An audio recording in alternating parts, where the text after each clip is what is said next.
got some black label Jack in a brown paper sack in the console. Got a 12-pack in the back, and my whole field camo cooler got hit ice cold. I've been 14 gone, I'm finally back home. There ain't but one thing that I wanna do, is get down with the river bands on the sandbar with my friends and drown these roughneck blues. Drop the gate on the truck, turn the radio on.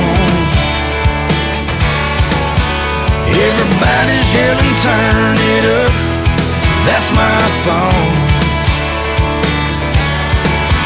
Jam a little Skinner and Hank, top it off with a little Frank, and when the sun falls out of sight, you can bet your boots we're gonna throw back a few tonight.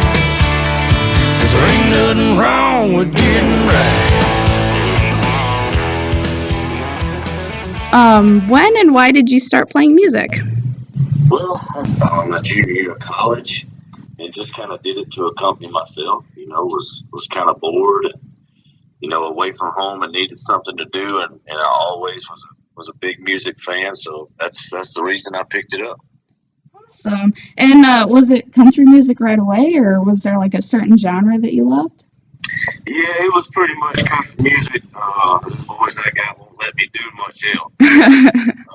Kind of stuck, but no, I grew up loving country music and southern rock and roll, so that's what I've always kind of leaned toward. Well, cool. So what was the first instrument you learned? Was it the guitar? Yeah, guitar is the only instrument that I've learned, that I've fully learned. I know a little bit of piano, but not enough to do it in front of anybody. Okay, well, cool. And so, are you the only person who's really musical in your family, or do you have anybody else who's interested in instruments? Well, in my immediate family, I would have to say yes, but in my extended family, meaning like my dad's brothers and sisters and my mom's brothers and sisters, there's a couple of piano players in there for the local churches and things in there, but nobody's ever really pursued it professionally like I have. Okay, well, cool. And so, within your career, what's been your fondest musical memory?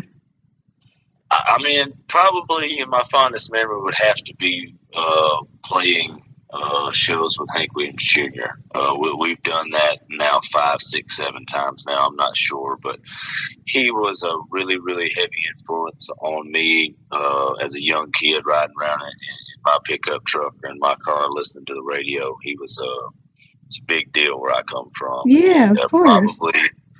Probably my very favorite artist of all time would have to be him. So getting to the point where we were actually invited out to open some shows for him was an absolute dream come true. That's awesome. And so I guess, yeah, my next question was going to be, what's your favorite classic country artist to listen to? Would it be him then? You gotta be Hank Jr. Do you have any others that you love to listen to? Yeah, absolutely. Any of the old outlaws, Waylon Jennings, Willie Nelson, I love to absolute death. I like Dwight Yoakam, which is like a Bakersfield, California type sound. But yeah, I love Dwight Yoakam, and I even go all the way back to Hank Williams Sr. There's so many guys there I love.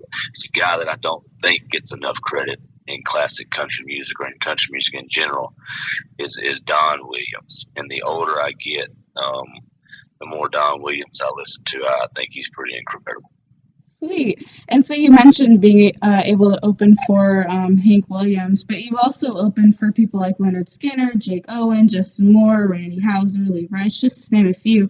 What has that experience been like? It's always been good. Like I said, just getting to the point, especially with us, not being your typical act. And when I say that, we don't have a big record company behind us, and I've chosen that path, and I'm willing to live with it. Mm-hmm. But to get to a point as an independent act where you're getting those invites and you're getting that recognition, somebody tipping the hat and be like, hey, we wouldn't mind having that guy out. You know what I mean? So that's always been a great experience. So you talked a little bit about being an independent record label. Why did you choose, not even like, I guess, a path that's less traveled on, but like very rarely traveled on? Why did you choose to go that route? Well, when I came into country music in 2011, there was just the pop country thing was first kicking off pretty hard, and I knew that I didn't want to be a part of that. Mm-hmm. That's no knock on that. People love it or hate it. The bottom line is it's got to be popular, or they wouldn't be doing it. They're selling out arenas doing it, and that's absolutely fine. But I was so ingrained in the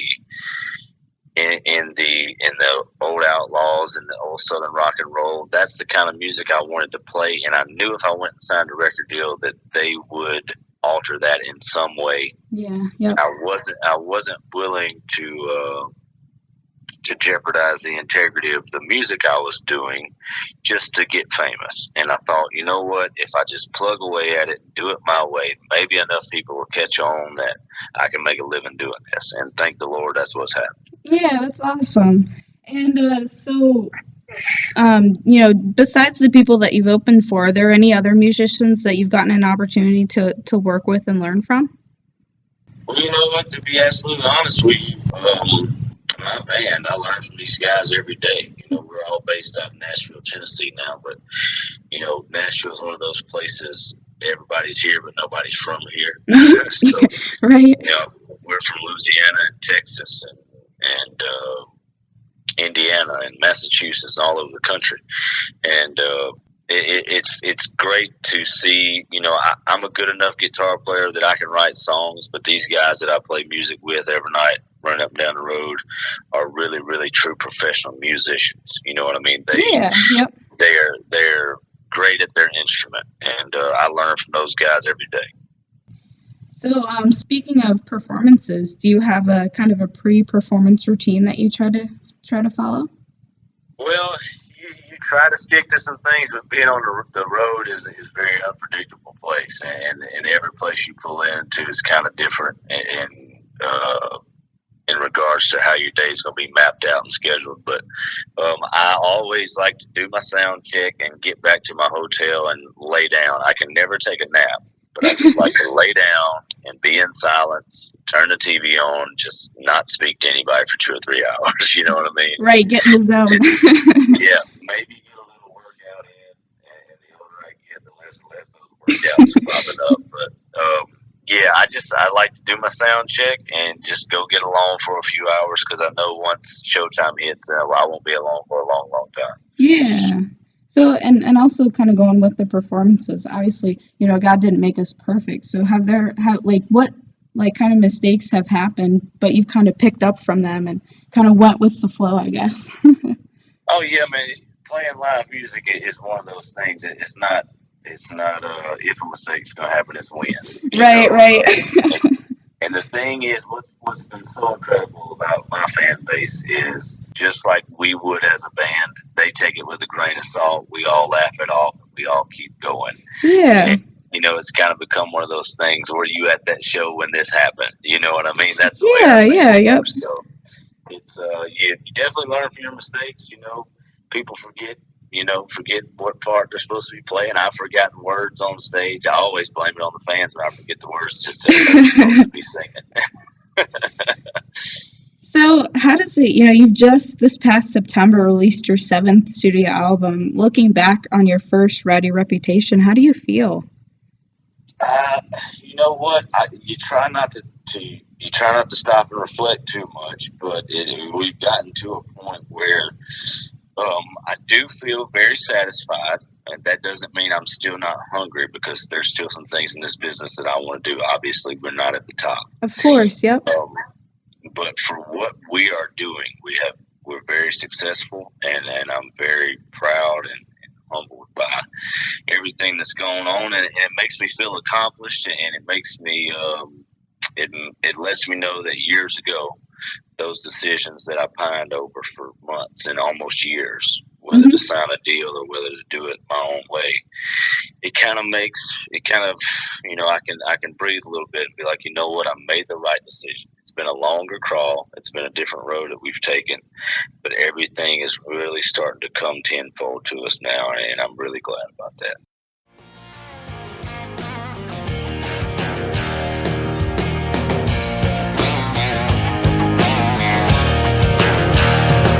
Well, I'm a football crowd. I like to get loud. I run with a redneck, rough and rowdy crowd. You got your friends, I got mine. Yeah, and I get by working in the sun, picking guitar, grocery shopping with a gun. You just scrub if you ain't drug a bug up in a four-wheel drive. And we don't need no caviar and high dollar wine. We got cornbread, sweet tea, and briar patch moonshine. We all know how to have a damn good time. We gon' turn it on, crank it up. I stay on the crown in a Dixie cup. Get back in the pines and lose our mind. And turn it loose and get it right. We're all about a down south Saturday night.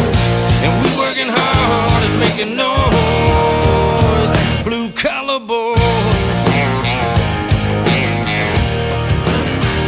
Are there any specific songs that you really love, or like really like the message that they give? Yeah, I mean, obviously, I always tell people all the time, you know, I write everything that we put out. I write every lyric to every song. So all the songs that you write, they're just like your kids. If you have children, people out there that have kids, they know what I'm talking about. You love them all the same, but you're just really proud of the one that's doing really good at it. Right. So, I think this evening is kind of our play on a love song with this album, and I think that it's going to end up being really big for us. Something that I wrote that was really personal and kind of vague, and I'm not that kind of writer. Normally, I usually write pretty direct stuff, but there's the final track on the album called "In the Wind." Something that I stuck on there at the end, kind of more for me, and I have gotten tremendous feedback from the fans about it. So, you know, it's full of Frank Foster. We got some good timing songs on there. We got some country, we got some rock and roll, and we got a couple that'll make you think. You know, I think all of them have potential to be really great. Awesome. And so, like, as I guess, kind of as the album as a whole, is there any like single message you're trying to deliver, or is there anything in particular? It really doesn't have, I guess, a theme. You would say it's just I just want people to, what I've always tried to accomplish with my albums is, if you're not completely 100% satisfied with what's coming on your radio every day, I can be the guy that can be that alternative to that. Yeah. And I just try to put out music that's that has a sense of realness to it. And whether it's, with track 1's a rock song and track 6 is super country, it's still 100% bare bones, just me and the boys, and this is what came out, you know. That's awesome. Yeah. And so do you have any, like, being, you know, again, looking back at yourself, do you have any advice for, you know, new singers or bands that are going into the country landscape? Well, the country landscape, the thing about it is, this day and time, there's so many different versions of country music. They don't split it up, but, you know, as I feel they should. That's a whole nother interview. But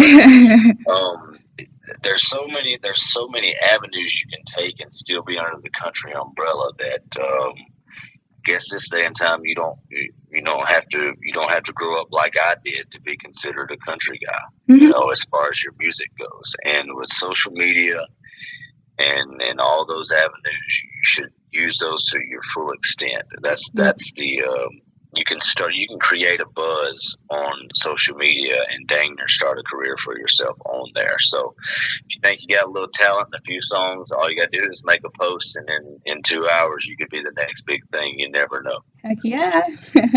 And so speaking of, like, you know, practicing and you know, trying to find that full potential, how often do you practice, and like for how long? Well, my scheduling has kind of changed because I have a 2-year-old running around the house now. So all the quiet time at night, I just go in a different room in the house and not bother my wife and play guitar and sing all night. Those days are over. So I had to compartmentalize it and plan for it. But the band and I try to get together. We're usually on the road, 8, 12, 15 days a month. So we're playing every night. So we're staying, pretty sharp, but we still try to get together a couple times a month while we're home and change the setup and just try to stay sharp. But I've always set aside time for practice and songwriting, especially. That's kind of what I bring to this band as a whole, as a songwriting. So I always set aside some time for that. It's just different these days. Well, awesome. And so let's talk a little bit about you and your family. So you said you were married and you had a kid. How's that going? It's going great. My wife and I just celebrated our 9th year together. She Aw. deserves a Purple Heart for that. She's stuck it out with me for that long. Yeah, we had our first son together. At Thanksgiving, it'll be 2 years. So he's been an absolute joy and a blessing. It kind of changed my professional life because my wife used to be on the road with me. Mm-hmm. Yep. She was the tour manager and the merchandise manager, and she was the everything, basically. I showed up, smiled, and played music. She done everything else. And, so she can't be on the road with him at the late nights and some of the places that we go and things that we have to do. And there's no way he could be out there and have any type of sleep schedule. So It's changed things on the road, but it's made my life at home so much more rich and better. I just love it. It's like, today I had rehearsal with the guys and getting ready for this weekend and just come home and him and her are here just waiting on me and supper cooking. And, it's the little things in life now that make me smile. Oh, yeah, of course. Oh, that's awesome. Again, talking a little bit more about you, where are you from and originally, and how, what kind of environment did you grow up in? Yeah, I grew up, I'm from North Louisiana. People that have any knowledge of North Louisiana, there's two what can be considered pretty big towns in North Louisiana would be Monroe and Shreveport. Grew up about halfway in between them, north of Ruston, almost on the Arkansas line. Okay. And when I tell you it's the country's place you've ever seen, I mean it. We're talking probably 25, 30 minutes to a grocery store or a bank or anything like that. There's a song on my first album about being born on a dirt road, and that's just not a cliche. That road that ran in front of my parents' house was a dirt road till I was 12 or 15 years old before they ever paved it. So we're from way, way out there. I come from a place where when I was a child and even now, people still live off the land.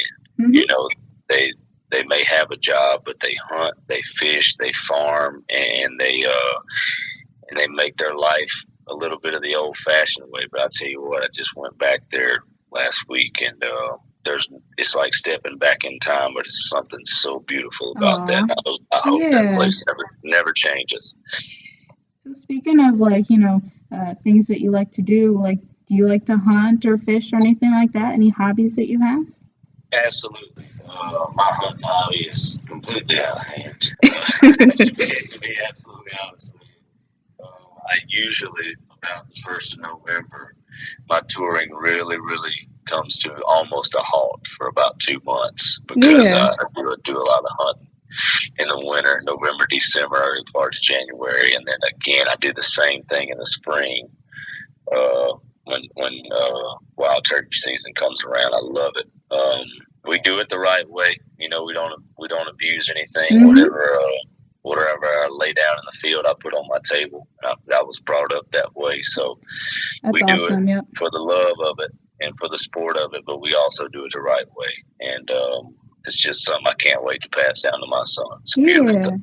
Is there anything you like to hunt in particular? Like you mentioned turkey. Is that your favorite, or do you have something else? Turkey is fun. White-tailed deer. It's between white-tailed deer and turkey. Okay. My favorite. Which one tastes better? Well, it's according to who's cooking it. My dad can cook both of them so good, but probably I joke with my wife all the time that if I ever get in bad trouble, my last meal I better have deer steak. Fried deer steak's hard to beat. Okay. Cool. So kind of jumping back to your independent label, is there a meaning behind Lone Chief Records? Well, kind of. I mean, obviously, I'm the guy doing it. And it's kind of always just been me. But Mm-hmm. On my mom's side of the family, we have Cherokee Indian. And Okay. yeah, my mom's mom is actually full blood Cherokee Indian. Well, that's awesome. That's so cool. I was able to enjoy her until I think my junior year of high school. She passed away. But having somebody that entrenched in just a race and a culture that I don't even think this country even remembers hardly, or it's just that was that growing up with that was so amazing to me. I was so drawn to that side of me and my brother. I have another brother. Yeah, that's amazing. Yeah, I was drawn to that. So it's just kind of like I was trying to think of something cool and to kind of pay homage to that and make people stop and think just like you, like, wow, well, I wonder what's behind that. Yeah. I kind of did that so I could shine some light, on that part of my heritage. I think it's pretty cool. My dad's full-fledged cowboy and he married a full-fledged Indian, so I think that's pretty cool. Yeah, that's awesome. Well, she gave us a good skin tone's the main thing. Right.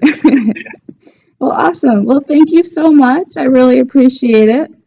Yeah, absolutely. This was great. We'll be rocking to the break of day and flying on down the highway.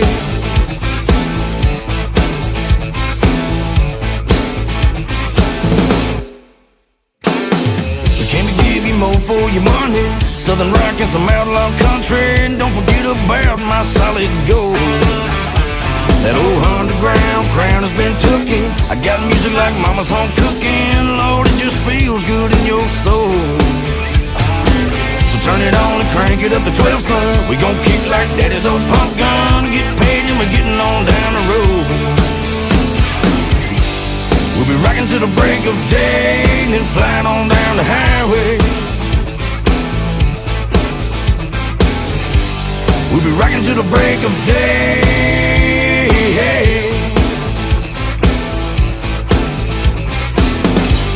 We'll be rocking to the break of day and flying on down the highway. Oh, let's go.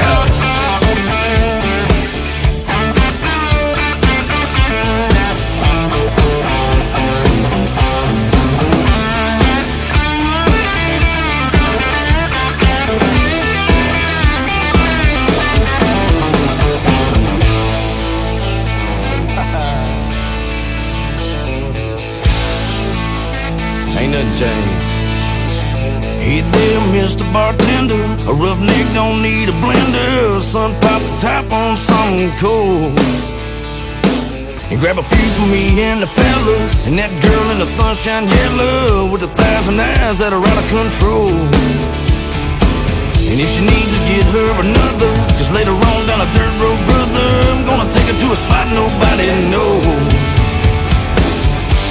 Rock with her to the break of day, then fly on down the highway.